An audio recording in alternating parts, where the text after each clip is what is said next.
नमस्कार। चलिए आज श्रीमद् भागवतम के एक ऐसे पन्ने को पलटते हैं जिसमें खूबसूरती भी है, खौफ भी है और एक ऐसा चमत्कार है जिस पर यकीन करना मुश्किल हो जाता है। ये कहानी है अघासुर पर भगवान कृष्ण की दिव्य विजय की।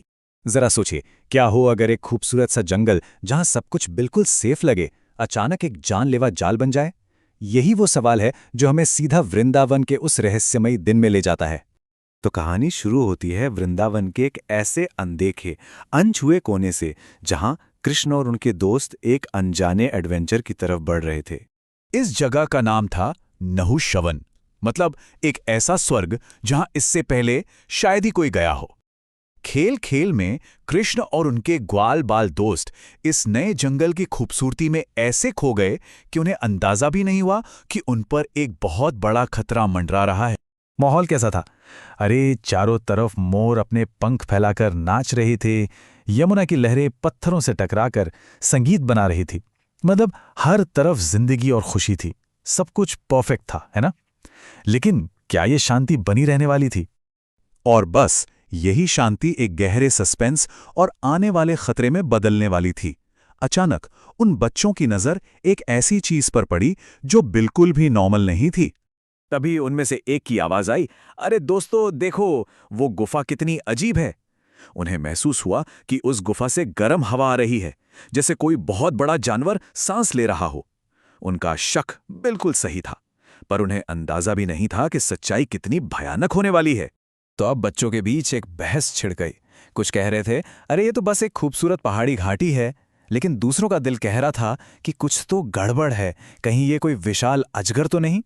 एक तरफ था भ्रम और दूसरी तरफ थी एक भयानक हकीकत जो बस उन्हें निगलने का इंतजार कर रही थी।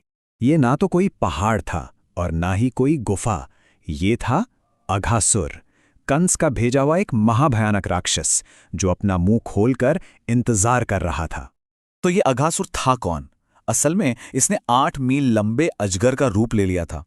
उसका खुला हुआ मुंह बिल्कुल एक पहाड़ी गुफा जैसा लग रहा था और उसकी जीभ एक सड़क की तरह बाहर बिछी थी जिससे सड़े हुए मांस की बदबू आ रही थी। ये एक परफेक्ट ट्रैप था। लेकिन ग्वाल बालों को क्या पता, उन्हें लगा ये तो कोई नया एडवेंचर है, एक नया खेल। और फिर वो हंसते खेलते नाचते गाते हुए सीधे मौत के मुंह में चले गए। और जैसे ही वो अंदर गए, घना अंधेरा छा गया। बाहर की दुनिया से उनका कनेक्शन पूरी तरह कट चुका था। उन्हें अपनी गलती का एहसास तब हुआ जब उन्होंने दीवारों को छुआ। ये पत्थर नहीं था, ये मांस था, लाल और चिपचिपा। वो एक जिंदा जानवर के पेट के अंदर थे, जहां से बचना नामुमकिन था। और फिर खटैक! जैसे ही आखिरी बछड़ा अंदर आया, वो विशाल जबड़ा एक कान फाड़ देने वाली आवाज के साथ बंद हो गया। जाल बिछ चुका था और बच्चे उसमें फंस चुके थे। बाहर कृष्ण ये सब देख रहे थे। वो जानते थे कि ऐसा ही कुछ होगा। उनके सबसे प्यारे दोस्त उनकी आंखों के सामने मौत के मुंह में थे। अब वक्त आ गया था एक डिवाइन एक्शन का, एक ऐसा कदम जो इस भयानक राक्षस को हमेशा के लिए खत्म कर दे। तो कृष्ण ने किया क्या? Step 1, entry. वो बिजली की तेजी से राक्षस के मुंह में घुस गए। Step 2, expansion. उन्होंने उसके गले के अंदर अपने शरीर को फुलाना शुरू कर दिया। Step 3, blockage. राक्षस का दम घुटने लगा, उसकी सांस पूरी तरह रुक गई। और फिर आया फाइनल स्टेप, एक्सप्लोजन। दबाव इतना बढ़ा कि अघासुर का सिर एक जोरदार धमाके के साथ फट गया। लेकिन कहानी सिर्फ राक्षस के अंत की नहीं है, ये कहानी है उद्धार की भी। उस भयानक अंत के बाद जो हुआ वो भी अपने आप में एक चमत्कार था। जैसे ही अघासुर का अंत हुआ, उसके शरीर से एक तेज रोशनी निकली जिसने पूरे आसमान को चमका दिया। और वो रोशनी सीधा कृष्ण में समा गई।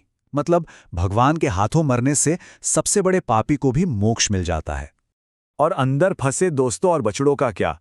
कृष्ण ने बस अपनी अमृत जैसी आंखों से उन्हें देखा और सब के सब वापस जिंदा हो गए।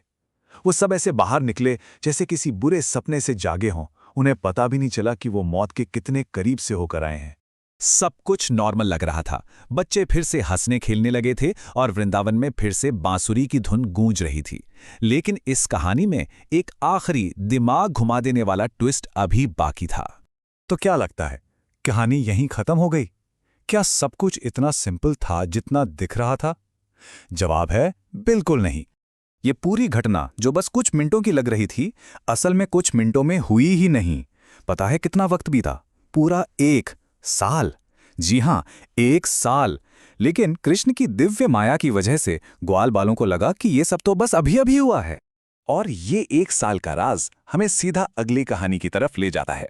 आखिर उस 1 साल में हुआ क्या जब कृष्ण और उनके दोस्त अघासुर के पेट में थे?